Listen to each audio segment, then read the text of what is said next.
Assalamualaikum warahmatullahi wabarakatuh. Pagi saudaraku, jumpa dengan Uzhar Channel. Kali ini Uzhar Channel menampilkan pada saudara bincang-bincang dengan Dr. Sri Setiawati, doktor dari jurusan Antropologi, Fakultas Ilmu Sosial Ilmu Politik Universitas Andalas. Kali ini bincang-bincang kita tentang LGBT di Sumatera Barat. Mana akhir-akhir ini kita tahu, kita baca di koran, kita lihat di YouTube, LGBT semakin meningkat jumlahnya di Sumatera Barat. Ayo kita ikuti wawancara dengan Ibu Sri Setiawati. Tapi sebelumnya jangan lupa di subscribe, di like, di share channel Uzhar ini. Terima kasih. Ayo langsung saja kita wawancara dengan Dr. Sri Setiawati. Oke saudaraku, sekarang kita sudah bersama Ibu Dr. Sri Setiawati, dosen jurusan Antropologi Fakultas Ilmu Sosial Ilmu Politik Universitas Andalas. Hari ini seperti saya sampaikan dalam pengantar tadi, kita akan bincang-bincang dengan beliau tentang LGBT di Sumatera Barat. Karena kita tahu, kita baca di koran, di YouTube kita lihat perkembangan LGBT kelihatannya semakin meningkat di Indonesia ini. Jadi kita langsung saja bersama Ibu Dr. Sri Setiawati. Selamat pagi Ibu Sri. Selamat pagi Pak Zul. Apa kabar? Alhamdulillah, alamin. Pak Zul sehat semua keluarga. Alhamdulillah, kami semuanya di Kayutan semuanya sehat dan baik-baik saja. Jadi Ibu Sri, ada permintaan dari kawan-kawan untuk mewawancarai pakar yang konsen terhadap wanita atau LGBT di Sumatera Barat khususnya. Pagi ini kita bincang-bincang tentang perkembangan LGBT di Sumatera Barat. Tapi mungkin pertama dulu saya akan memperkenalkan sedikit Ibu Sri kepada penonton kita. Saudaraku, bahwa Ibu Sri Setiawati ini adalah dosen di jurusan Antropologi Universitas Andalas. Beliau adalah lektor kepala ya Bu Sri ya. Sudah profesor gimana nih? Amin, lagi perjuangan. Lagi perjuangan ya. Kita langsung aja Bu Sri tentang bagaimana perkembangan LGBT di Sumatera Barat. Karena kita baca di koran itu semakin meningkat. Apa benar tuh Bu Sri? Ya, baik Pak Zul. Bismillahirrahmanirrahim. Assalamualaikum warahmatullahi wabarakatuh. Waalaikumsalam warahmatullahi wabarakatuh. Ringan kayaknya ya, terputus. Terputus. Ayo langsung aja Bu Sri, udah. Oke, baik. Ya. Saya langsung aja. Kalau melihat perkembangan LGBT, kalau dari asal kata LGBT itu kan kalau istilah bahasa LGBT ya, kalau bahasa Indonesia, L itu adalah lesbian, G itu adalah gay, B itu adalah biseksual, dan T transgender. Ada kadang-kadang orang menyebut LGBT, jadi L, G, B, T, I, Q. Ya, jadi I tambah I belakangnya adalah interseksual dan Q itu ada queer. Jadi ini perkembangan yang sebenarnya tidak mengagetkan. Ini cukup lama ketika saya melakukan kajian itu sejak mulai tahun 2008 tentang kehadiran lesbian di beberapa kasus di Sumatera Barat. Jadi cukup pengkajian yang cukup lama ketika lama juga ya? Itu. Ya, dari 2008. Sudah 13 tahun dari sekarang. Sudah banyak cukup lama. Jadi LGBT. Amin. Jadi persoalannya ketika kita menjumpai di Minangkabau ada istilah anak Jawi, ada istilah padusi jantan, ada istilah imbak Jawi ya, istilah-istilah lokal. Kalau berdasarkan disiplin ilmu, Pak Zul yang tahu juga ini, bahwa setiap kebudayaan itu juga ada yang deviannya. Jadi tidak hanya kebudayaan yang sifatnya ideal saja, tapi kebudayaan yang devian itu terkadang memang harus dihilangkan dan ditutupi dengan kebudayaan yang ideal. Nah, saya mencoba tertantang ketika mengkaji kebudayaan-kebudayaan yang tidak ideal itu, gitu. Artinya kita bisa memahami dalam konteks sebagai antropolog, kemudian juga kita bisa belajar dari sana dalam arti positif untuk mengatasi persoalan itu.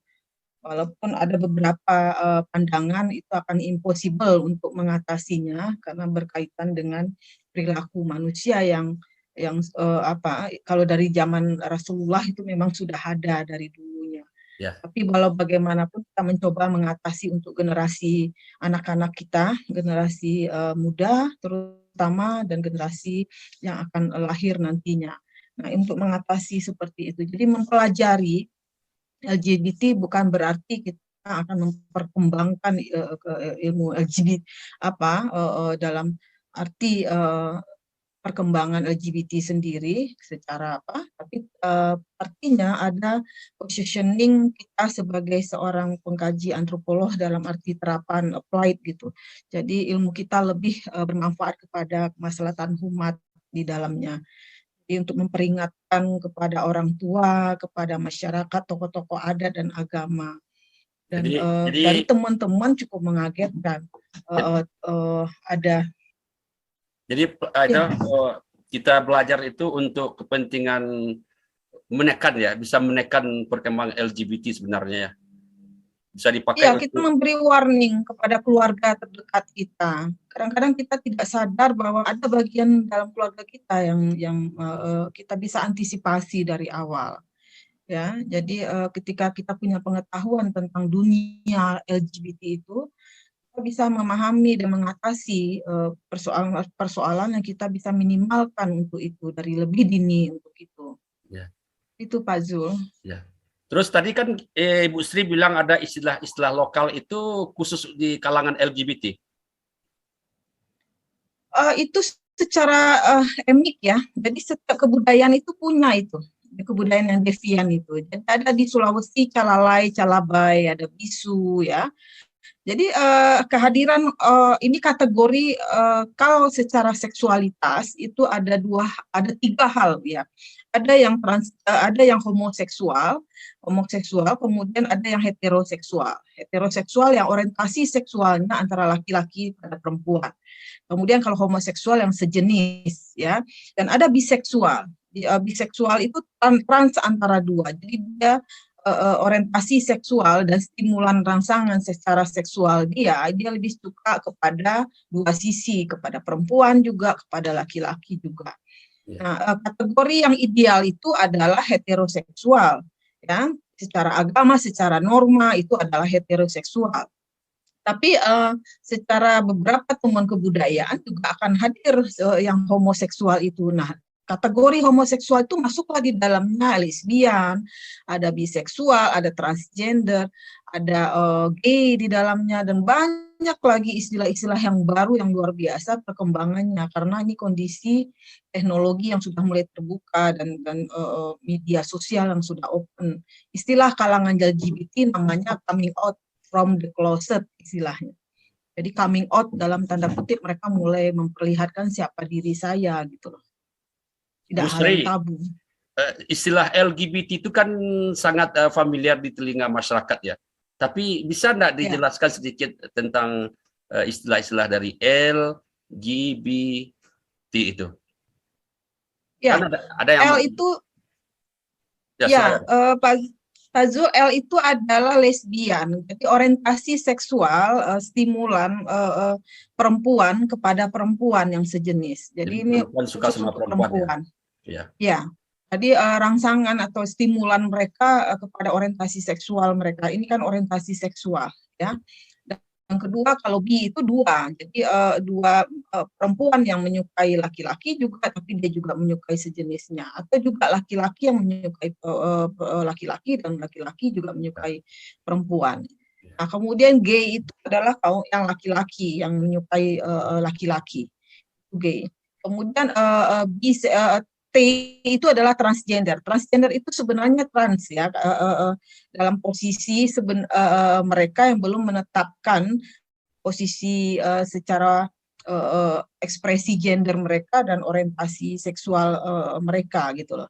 Jadi ketika seperti kasus misalnya ada seorang waria secara tubuh dia laki-laki tapi orientasi seksualnya kepada laki-laki, tubuhnya yang sebagai laki-laki.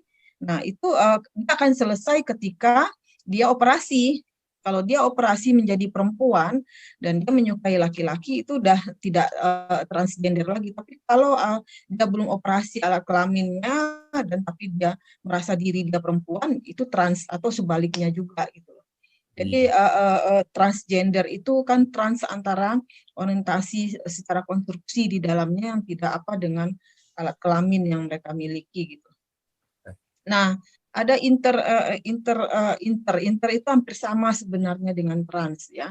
Nah, tapi mereka kadang-kadang kalau inter ini mereka tidak mau beroperasi, tapi bagi mereka tubuh itu tidak begitu penting. Tapi bagaimana orientasi pikiran dan rangsangan mereka cukup bagi mereka gitu. Jadi ada lagi queer. Queer itu adalah pada pendekatan yang sifatnya lebih ideologi ya, kepada homoseksual antara laki-laki dengan perempuan. Jadi itu hampir sama sebenarnya. Tergantung pemakaian pada setiap apa, tapi secara konseptual ada pembedaannya di situ juga. Ya. Itu kira-kira Pak Zul. Ya, tentang istilah LGBT ya.